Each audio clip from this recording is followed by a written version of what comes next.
Education जो शिक्षा कथा आज्ञा मु कहूँ उत्कल दिवस रे आमर मोहन माझी महोदय केंद्र शिक्षा मंत्री धर्मेंद्र प्रधान महोदय ओडिया अस्मिता कथा आज्ञा कहते सब बड़ कथा हूँ उत्कल दिवस रे गोपबंधु सुआंड पुरी जिलार जो वन विद्यालय को जाते भल जगह पवित्र जगह किंतु तार मूल लक्ष्य कौन थिला गोपबंधु दास जी कि भगवान सदृश उत्कलमणि बोली ओडिया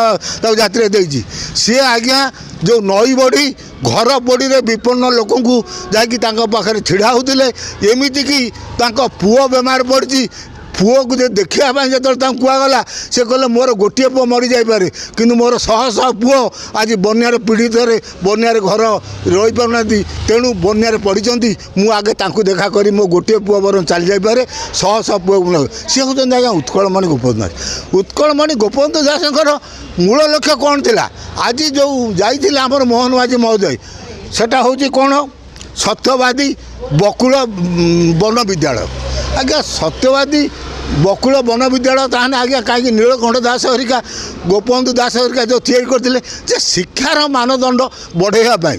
शिक्षार मानदंड बढ़ाई गोपबंधु दास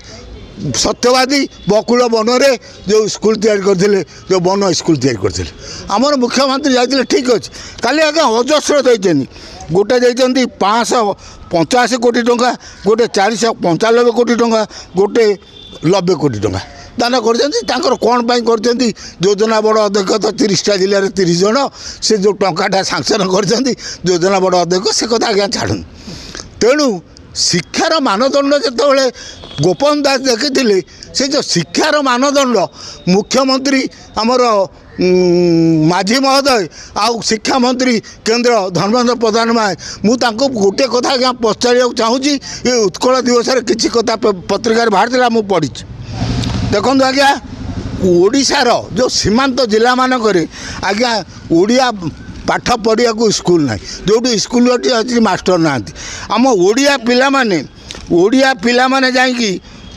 आज्ञा छत्तीसगढ़ में पढ़ुंट आंध्र रे पढ़ुंट तेलुगु पढ़ुंट ये जो पढ़ुंट कौन छत्तीसगढ़ भाषा आज्ञा से जो से मैंने आज्ञा कौ जगह आज्ञा मुझे कहूँ आमर आज्ञा देखो सीमांत एरिया रे मालकानगिरी रायगड़ा कोटिया नुआपड़ा यही विभिन्न जो सीमांत जिले में स्कूल नाई स्कूल तो मास्टर ना जो माने कि वर्तमान ओडिया पिला माने मातृभाषा छाड़ी तेलुगु पढ़ुंट ये जो छत्तीसगढ़ भाषा पढ़ुंट यहीटा कौन आज्ञा ओडिया अस्मिता कि आपण आगे शिक्षाटा मजबूत करने को जे कही आम्बेडकर कहले जी शिक्षा को क्षीर भली पीब से बाघ भली गर्जन करेंगे आम्बेडकर भी शिक्षा को जोर देते तेणु बर्तमान जो शिक्षा भुषुड़ी पड़ुची जो ओडिशा रे ओडिया भाषा पढ़िया स्कूल में मास्टर ना सीमांत जिला मानक जाकि पढ़िले तेलुगु पढ़ुंट कौटी ये जो छत्तीसगढ़ भाषा पढ़ुंट से आज्ञा ओडिया अस्मिता केमिति बचो मोर आपण माध्यम मुख्यमंत्री महोदय को केंद्र शिक्षा मंत्री महोदय को आउ केंद्र जो प्रधानमंत्री भी कहते ओडिया अस्मिता कथा मुझे आज्ञा पचारुची जो ओडिशा रे तांको मातृभाषा पढ़ाई स्कूल में मास्टर ना शिक्षक ना जदि ओडिया पिला जाकि तेलुगु छत्तीसगढ़ भाषा रे पाठ पढ़ुंट आज्ञा आपण ओडिया अस्मिता बारंबार जो डुंगरा पिटुंट ओडिशावासी को भुआ बुलाऊँ यहाँ ठीक नुह ओडिशा रे पाठ पढ़ाई प्रत्येक स्कूल जी शिक्षादान देवा कथा शिक्षक जो तापर आउ गोटे बड़ कथा जानते आज्ञा मेडिकल भी डाक्तर ना नर्स ना स्टाफ ना बर्तमान आज्ञा आम ओडिशार शिक्षा स्वास्थ्य विपर्जय आज्ञा ये सरकार सबू घरेकरण तो ओडिशा जाक सब इंडस्ट्री की कर सारे ये सरकार शिक्षा को स्वास्थ्य को घरेकरण कराई डाक्तरखाना डाक्तर ना स्कूल में मास्टर ना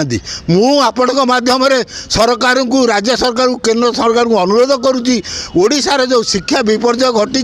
जो स्कूल में मास्टर ना कि डाक्तरखाना डाक्तर ना ये दृष्टि देवे बोलिकी मु आपण माध्यम अनुरोध करुँ।